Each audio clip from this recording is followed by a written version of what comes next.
What if what if confidence is not something you're born with, but something you build, like a muscle you train at the gym? That's the big question we're tackling today, isn't it? Welcome, everyone, to the Behavior Code, the podcast that decodes the psychology behind why we do what we do. I'm Maria. And I'm Gabriel, and today we are diving deep into one of the most requested, most misunderstood topics out there, the psychology of genuine, lasting confidence. Right, we're not talking about that loud, chest-thumping bravado you might see online. We're talking about the quiet, internal self-belief that allows you to take risks, handle failure, and move toward your goals.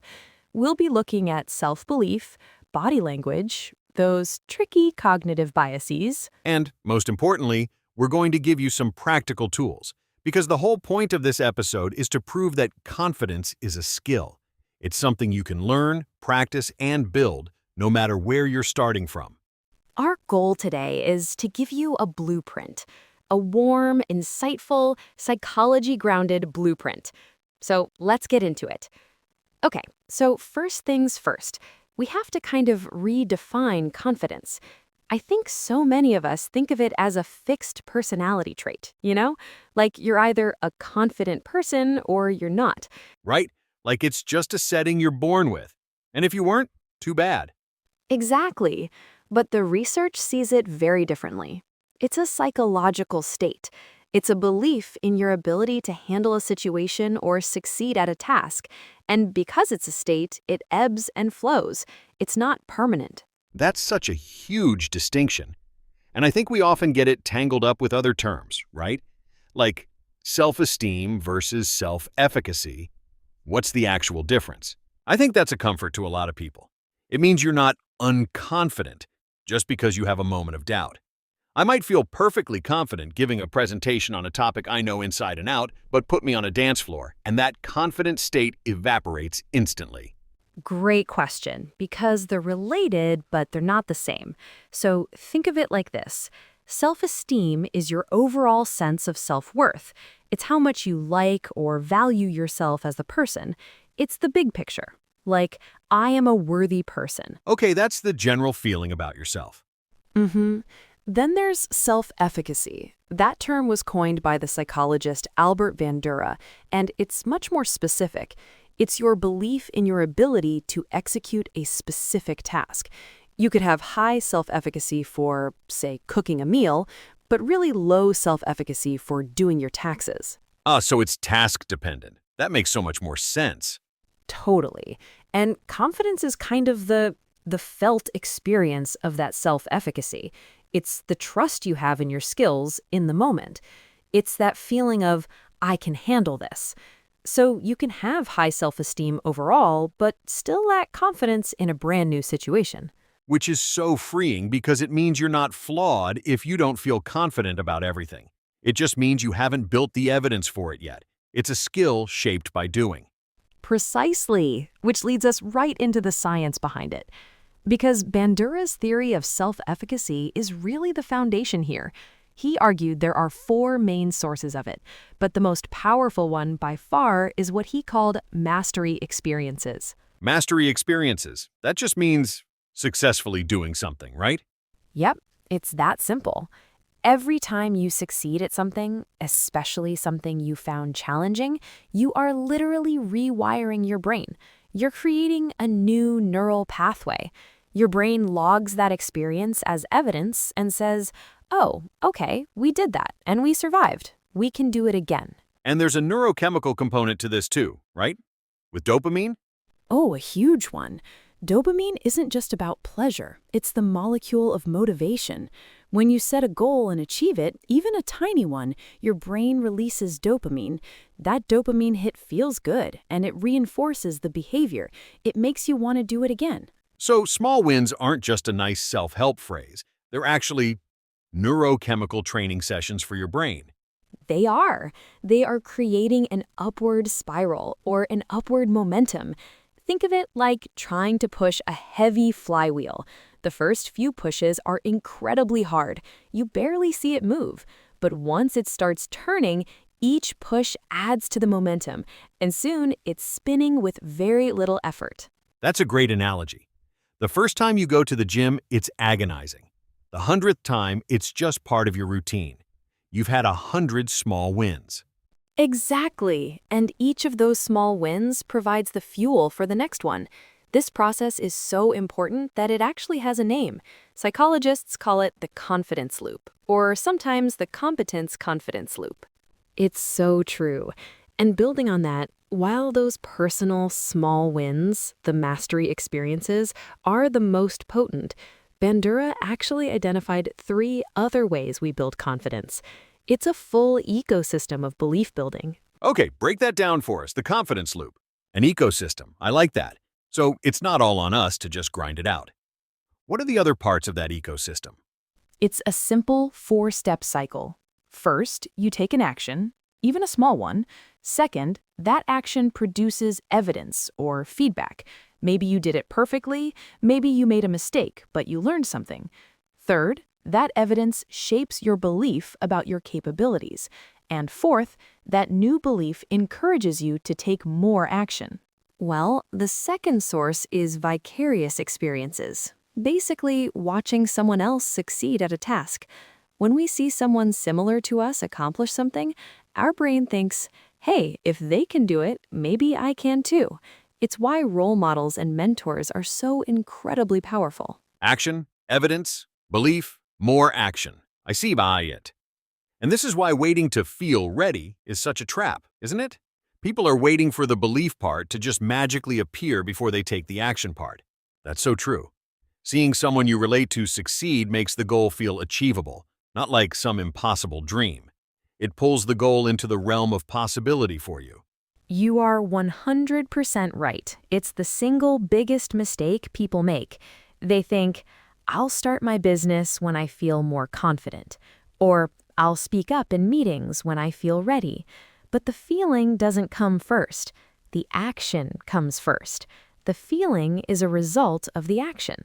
Absolutely. The third source Bandura identified is verbal persuasion. This is when someone credible tells you you have the ability to succeed. Think of a coach firing up their team, or a parent telling their child, you've got this. It's that external encouragement that can give you the push you need to take the first action and start the confidence loop. So persuasion from a credible source can really move the needle, but it has to be earned praise. What's the final piece of this confidence ecosystem, Maria? You said there were 4 key sources. Think about starting a new job. The first day is terrifying. You don't know the systems, the people, the unspoken rules. Your self-efficacy is at rock bottom. But what do? You take small actions. You ask a question, you complete one small task, you introduce yourself to someone. The final piece of the puzzle is our emotional and physiological states. It's how we interpret our own body's signals. For example, if your heart is pounding before a presentation, you can interpret that as, oh no, I'm terrified, this is going to be a disaster. Or you can reframe it as, this is my body getting ready for peak performance. This is excitement. Right? You gather data. So these 4 sources, our own wins, seeing others win, getting encouragement, and reframing our feelings, they don't exist in a vacuum. They constantly interact. Think of it like a recipe for a cake. Mastery experiences are the flour, the core structure, but you still need the other ingredients to make it work. You gather data. Each action provides a little piece of evidence that says, okay, I can do this. And over weeks and months, those hundreds of small actions build a robust belief in your competence. You're not waiting to feel confident, you are building confidence through action. It's the same for learning any new skill, like playing the guitar or learning to code. The first day you're clumsy, your fingers hurt, but you play one chord correctly. That's evidence. That tiny success fuels your motivation to try again tomorrow. Action first. It's a fundamental reframe. But, of course, it's not always that simple. Our brains have these built-in glitches that can really sabotage this whole process. And the flip side of that is so important. When we wait and wait for that feeling of readiness, we're not just standing still. We're actually gathering evidence for a negative belief, a belief that we can't do it. Inaction is its own form of action, and it feeds a negative loop. Ah, yes, the enemies of the confidence loop. You're talking about cognitive biases. Let's make this even more concrete with another example. Say, someone wants to become more confident in social situations, like going to parties. They are stuck waiting to feel socially confident before they go. Exactly. Mental shortcuts that our brains use to make sense of the world. But they often distort reality in a negative way. Let's start with one almost everyone experiences: the spotlight effect. The feeling that everyone is staring at you. It's our tendency to drastically overestimate how much other people are noticing our appearance or our mistakes. You trip on the sidewalk and you think every single person on the street is laughing at you. In reality, almost no one even noticed. They're all busy inside their own heads, worrying about their own spotlight. That one's huge. A practical reframe there is just to remember. People are thinking about you far less than you think they are, which is actually incredibly liberating. It really is.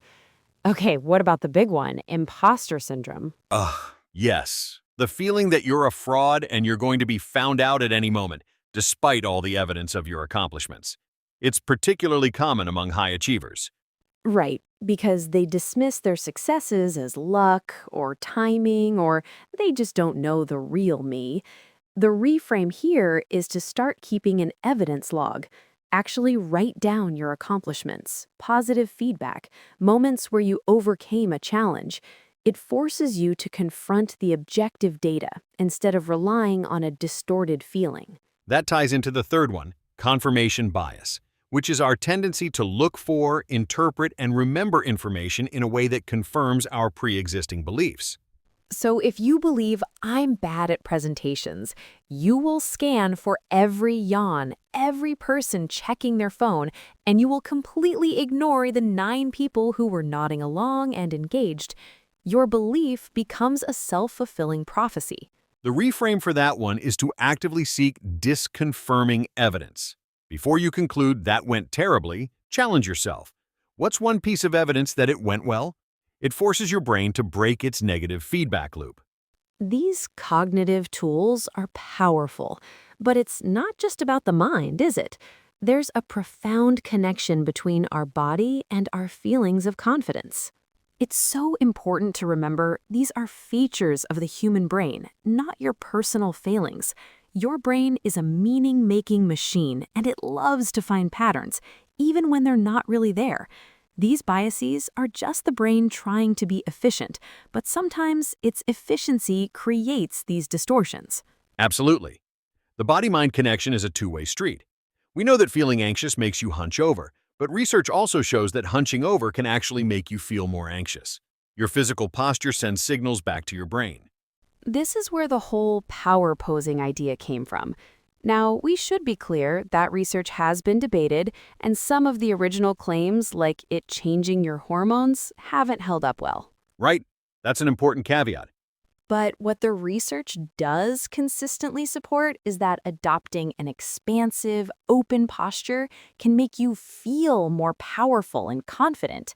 It's a subjective internal shift. So standing tall with your shoulders back before a meeting isn't going to magically make you a CEO, but it can genuinely make you feel more self-assured in that moment. And it's not just posture, it's breathing. When we're anxious, our breathing gets shallow and fast. Deliberately slowing it down, specifically making your exhale longer than your inhale, activates the parasympathetic nervous system. It's the body's rest and digest system. You're talking about stimulating the vagus nerve. This nerve runs from your brain down to your gut, and it's the main highway of that calm response. Slow, diaphragmatic breathing is one of the fastest ways to tell your brain we are safe. Exactly. A really simple exercise for listeners. Right now, just try a box breath. Inhale for 4 seconds, hold for 4, exhale for 4, and hold for 4. Just doing that 3 or 4 times can pull you out of an anxious thought spiral and ground you in the present. That's calm confidence. It's such a powerful tool. And this all ties into social confidence too, because how we carry ourselves and manage our internal state dramatically affects how we interact with other people. Let's talk a bit more about the vagus nerve, because it's such a fascinating piece of our internal hardware. It's the superhighway of the body-mind connection, and stimulating it is one of the fastest ways to induce a state of calm. Yeah, let's talk about that. Because so much of our confidence is tied to social approval. Why is that? Why do we care so much what other people think? It has deep evolutionary roots. For thousands of years, being part of a group meant survival. Being exiled or ostracized meant death. So our brains are hardwired with this incredibly sensitive social monitoring system. We're constantly, subconsciously checking, do they like me? Do I belong? And confidence played a huge role in those group dynamics. It signaled competence. It signaled this person can contribute to the group's survival. It's a status signal in a way. It absolutely is, and we still see that in the communication habits of people we perceive as confident. Think about it. They tend to speak at a more moderate pace, not rushing their words. Their tone tends to have a lower pitch and downward inflection at the end of sentences, which sounds more declarative. They hold eye contact a little longer. And they're comfortable with silence. They don't feel the need to fill every single gap with or ah.